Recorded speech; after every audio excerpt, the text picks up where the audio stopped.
جی ناظرین، اس وقت ہمارے ساتھ ایک بزرگ موجود ہیں اور 14 اگست کے حوالے سے قوم کو پیغام دینا چاہتے ہیں.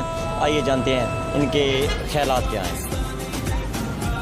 اس پیارے ملک پاکستان کو طالب علموں نے بنایا ہے اور وہی اس کو سنبھالیں گے، اور اس کی قدر ان لوگوں کا ہے جنہوں نے اپنے آباء و اجداد پوری کی پوری گاڑی جو ہے نا وہ شہید کرا لی ہے اس ہندوستان کے ہاتھوں.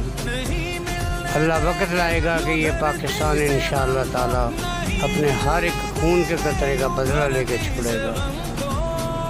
مہربانی ہے. جی اپنا انکل ہے، جو کشمیر میں اس وقت بھارت نے جو ظلم کی انتہا کی ہوئی ہے اس کے حوالے سے ایک آزاد ملک میں پیدا ہونا ایک اعزاز کی بات ہوتی ہے، اور کشمیریوں سالوں سے عرصہ دراز سے جو کشمیریوں پہ ظلم ڈھائے جا رہے ہیں اس کے حوالے سے ذرا کوئی پیغام دے دیں. گزارش اتنی ہے کہ اس گرمی کے موسم میں ایک دن بھی کسی کو بند رکھنا جو ہے نا بہت بڑا مشکل کام ہے. جی جی.